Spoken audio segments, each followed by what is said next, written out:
Hurry up! Let's go! Come on, Bob! Wake up! Let's go, buddy! Come on! Breathe! Breathe! Is anybody else hurt, Bob? Ah! Let's go! Oh! Get to him! Oh! Thanks to our sponsor, Durkin Tactical, your AR-15 superstore. You can find out more at durkintactical.com. Folks, this show is sponsored by 1776 Insurance. We're talking about comprehensive firearms collection coverage. That also includes your accessories as well as knives. If you've got questions or you want to learn more, please visit 1776insurance.com. Hello, fellow miscreants, ne'er-do-wells, and dissidents. We're hanging out here with Twitch and Phelps, training hard and sweating hard in Barristan, Oklahoma. We're going to talk a little bit about why we train. And you know, it's easy to, especially with like technical tasks, it's easy for us to read about it or watch a video about it and feel like we know something. Yeah. And not to say that that's not important. We should understand the philosophy and the science behind each of the things that we do. These technical tasks have reasons, you know, and we should understand cerebrally. But being able to apply that can only happen in training, right? Yes, absolutely. I need a smart guy to tell me where I'm screwing up. All right, so one of the most common questions we get is, hey, when are you going to put your class online? Well, unfortunately, there's a very clear difference between information, which you can read in a book or online or whatever, instruction, which can be a video instructing you how to, you know, operate an iron or whatever, and training. Training is where I actually get to put hands on you, make sure that your tourniquet is tight enough to stop blood flow, or correct you in the moment when you're not putting the strap through the C-clamp, or whatever thing, motivating you as you go along, as you saw our lead instructor Twitch here, motivating him to continue going when he reached a hurdle, as well as applying stress to him, which no amount of that will translate through a video you're watching if you're not put in that situation. Yeah. You don't get to feel the heat through a computer, right? Same kind of thing. That's one piece of the totality of what we're trying to bring.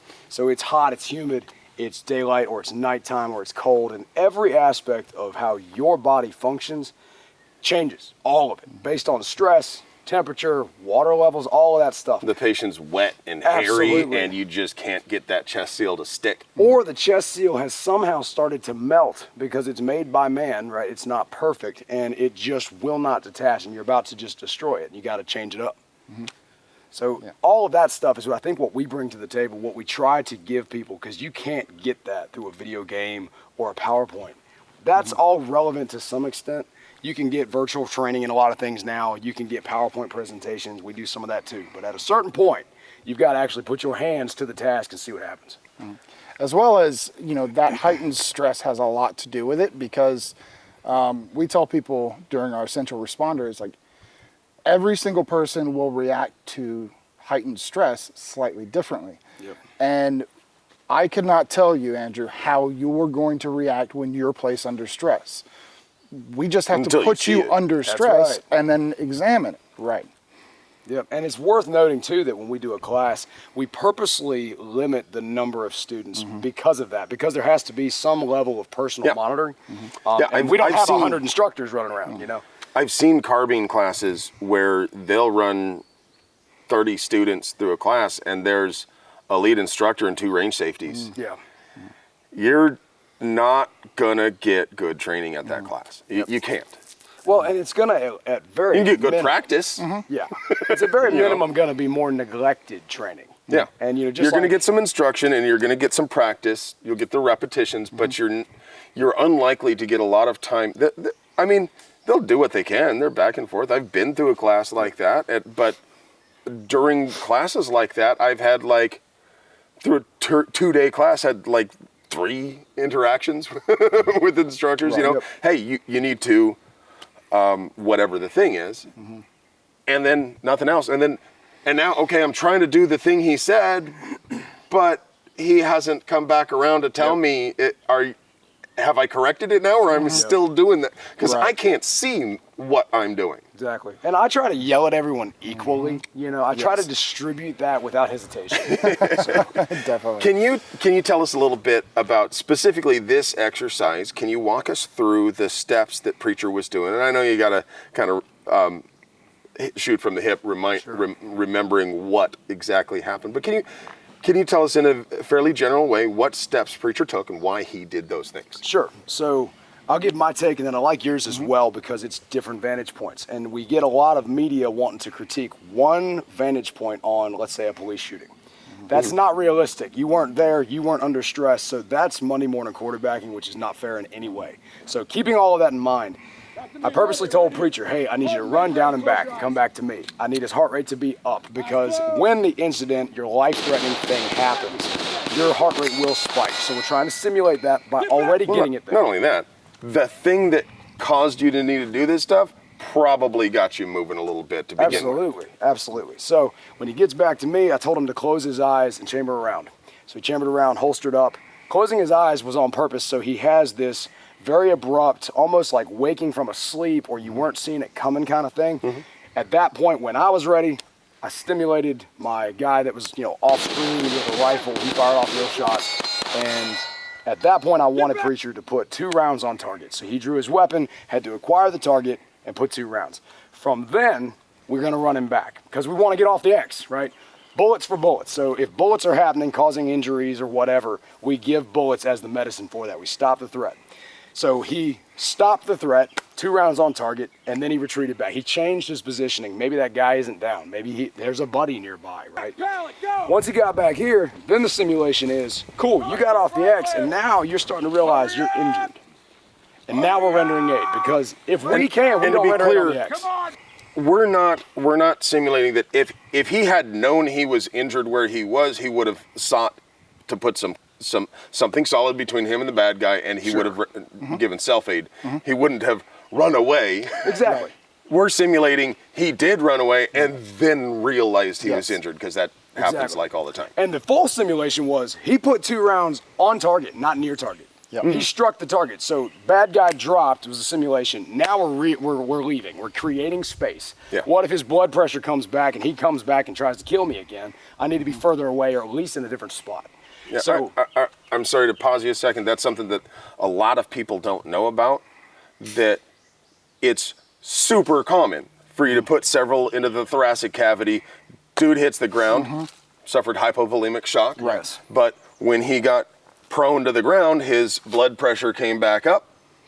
There was the blood that was in his legs is now able to get to his brain. He regained consciousness. Maybe they can't exactly jump up and wrestle with you. That's right.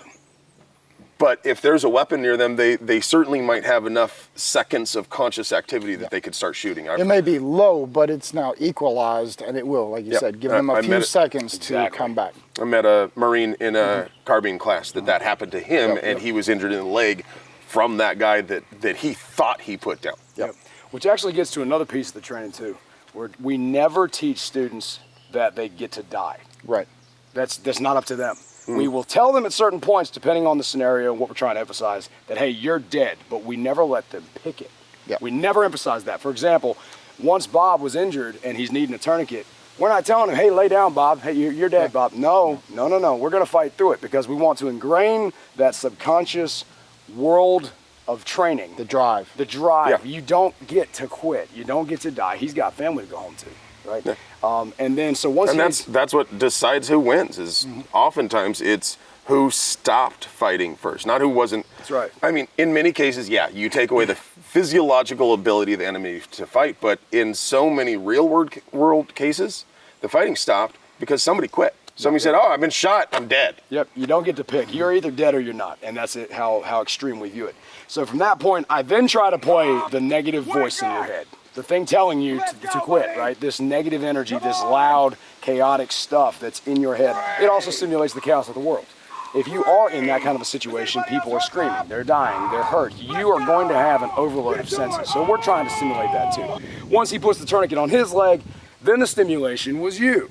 Because just in case one round hit him, well, what if there were more rounds that were fired? Yeah. What if you're at a mall and little Jimmy's now in the background and he took one too? Well, Yeah. we got to get up and go now, right? So he's going to get up and he came to you, and then he starts to render aid. And then we get all kinds of realism from the seals don't want to separate to it's wet, you're sweaty, he's sweaty. He's starting to get different temperature changes because I'm pouring cold water on him. All this overstimulation. And he's breathing heavy because that's life. Yeah. So I think we try to supercharge people. So hopefully when we supercharge them, we get their elevated status so high, and in some cases for so long, that hopefully the hope is, if it's ever real, that they'll have this memory trigger that, hey, I've been here before, and I know what to do. That's a really big and often understated component of training on its own is, I've done this. I can handle this. I've done this. I've done this not just once. I've done this so many times that I got this. I know what I'm doing. I don't even really have to think about it much. I'm okay. I could do this. Right. I can get it done. That's right. And if you haven't trained over and over and over with a task, you're going to have a lot of difficulty doing it. But if you don't have the confidence to know you can do it, you're never going to get it done. Absolutely. I have enjoyed the time that I'm spending with you guys immensely.